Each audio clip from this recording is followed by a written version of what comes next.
Typ der Geschichte: Fanfiction, One-Shot. Fandom: geheim. FSK-Rating: 12. Genre: Alltag, Familie. Control. Stumm blieb ich noch einen Moment lang vor dem kleinen Haus stehen, das ich mich scheinbar ausgesucht hatte, um von nun an in diesem zu leben. Ich runzelte meine Stirn und versuchte mich an irgendetwas anderes als an meine persönlichen Daten zu erinnern. Mein Name ist Sarah Baker. Ich bin vor kurzem 18 geworden. Ich bin eine begabte Köchin, ich liebe die Natur, habe einen sprichwörtlichen grünen Daumen, ich bin sehr ordentlich und ein Familienmensch. Meine Hand glitt irritiert an meine Stirn und mein Kopf senkte sich dem Boden entgegen, als ich realisierte, dass ich mich weder daran erinnern konnte, dieses Haus ausgesucht zu haben, noch daran, eine Familie zu haben. Wenn ich versuchte, über meine Eltern oder mögliche Geschwister nachzudenken, war in meinem Kopf nur gähnende Leere vorzufinden. Ich entsinnte mich, ging die 2 kleinen Stufen zur Haustür empor und betrat erstmalig die kleine Terrasse. Kurz darauf schritt ich durch die nicht verschlossene Eingangstür und stand in einem deprimierenden, beinahe leeren Raum mit angrenzender kleiner Küche. Die Möbel waren veraltet und die Tapete erinnerte mich an das Altersheim. Vor mir stand ein moosgrünes Sofa mit Blumenmuster und einem kleinen Röhrenfernseher davor. Vor den Fenstern hingen hässliche, lange Vorhänge in demselben Muster und links von mir stand mitten im Raum ein hellbrauner Gartentisch mit Klappstühlen dran. Ich brauchte nur 3 Schritte an dem Tisch vorbei nach links zu machen, um in der Küche zu stehen. Die Küchenzeile ging ums Eck und am einen Ende der Zeile war ein Waschbecken in der Theke verbaut und am anderen Ende war ein Backofen vorzufinden, neben dem ein billiger grüner Kühlschrank stand. Gezielt bewegte ich mich auf diesen zu und holte Salat, Tomaten und anderes Gemüse heraus.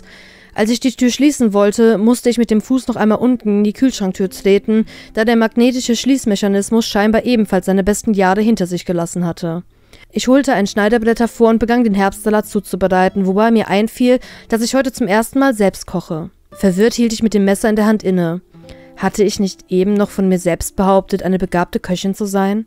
Ich nahm den Salat, kaum war er fertig zubereitet, mit zu dem kleinen Klapptisch, der farblich überhaupt nicht in die sonst grün-gelbe Wohnung passte, und begann zu essen. Es schmeckte ganz okay, aber sicher nicht gut, wie es von einer Köchin erwartet werden würde. Ich säuberte nach dem Essen das Geschirr in dem Waschbecken und keinen Moment später wusste ich nichts mehr mit mir anzufangen. Ich griff nach meinem Handy und surfte einfach lustlos im Internet. Dabei fiel mir auf, dass ich abgesehen von meinem Telefon nichts weiteres in meinen Taschen hatte. Als wäre mir ein Ziel blitzartig durch den Kopf gerauscht, steckte ich mein Handy weg und betrat das kleine Badezimmer, das eine weitere Tür gegenüber besaß. Nur eine Toilette, eine kleine Dusche und ein Waschbecken mit einem Spiegel war zu finden. Ich steuerte gezielt den Spiegel an und betrachtete mich selbst.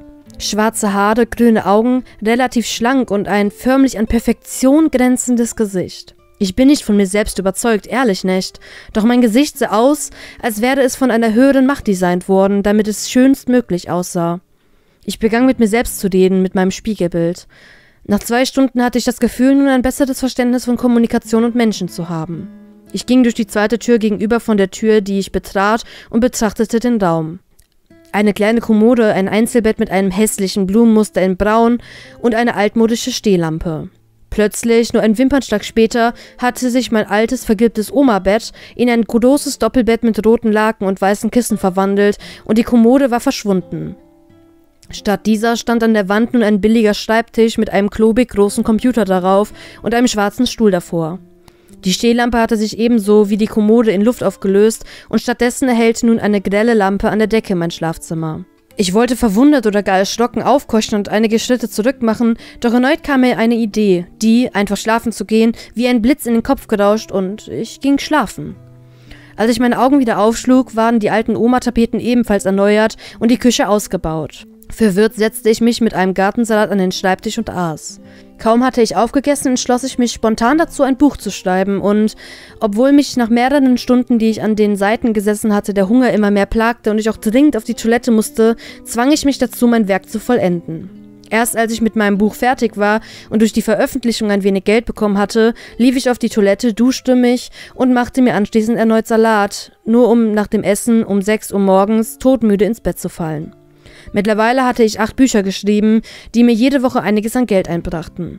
Mein Tagesablauf blieb oberflächlich derselbe, ich stand etwas vor dem Spiegel, aß, schrieb und schlief. Mein Haus hatte eines Tages plötzlich ein weiteres Zimmer bekommen. Meine Küchengeräte und Möbel wurden durch teurere ausgetauscht und die Wände hatten alle einen schöneren Anstrich bekommen. Heute hatte ich erneut in den neuen Zauberraum geblickt und er war nun mit einigen an Kindermöbeln und Spielzeug ausgestattet. Mich gruselte der Gedanke, da ich weder ein Kind hatte noch einen Ehemann, von dem ich eins erwarten könnte. Doch wie das Schicksal so spielte, hatte ich einen Tag später jemanden im Internet kennengelernt und noch am gleichen Tag kam er zu mir zu Besuch. Wir hatten uns lange unterhalten, wir verstanden uns gut und er schien mir immer sympathischer und irgendwie kam es zu einem kleinen Flirt meinerseits und nach diesem wurden wir immer intimer. Noch am selben Tag landeten wir im Schlafzimmer, welches mittlerweile eine Staffelei und eine Gitarre drin stehen hatte. Kaum war der Akt mit ihm beendet, schien er mir nicht mehr als unterhaltsam genug, denn ich setzte mich stumm wieder an den neuen Laptop und schrieb ein weiteres Buch. Der Mann lief ziellos in meinem Haus umher, nur um sich dann am Abend mit knappen Worten zu verabschieden und zu gehen. Einige Tage später war klar, dass ich ein Kind erwartete und meine Laune stieg weiter und weiter an, wegen der frohen Nachricht. Meine Bücher wurden immer besser und das Geld häufte sich. Eine Woche später hielt ich meinen Sohn in den Armen und umsorgte ihn. Er wuchs schnell zu einem eigenständigen Kind heran und das Schicksal nannte ihn kreativerweise Sim 2. Heute denke ich nicht mehr darüber nach, was ich eigentlich machen möchte, warum mein eigener Wille oft unterdrückt wird oder warum sich meine Einrichtung unerkennbares Muster immer wieder verändert. Heute lege ich mich und all meine Entscheidungen in die Hände des Schicksals, welches mir spontan und irrational verschiedenste Aufgaben telepathisch in den Kopf rauschen lässt. Ich befolge einfach meine Befehle und vertraue darauf, dass mich das Schicksal glücklich macht und bei guter Laune hält.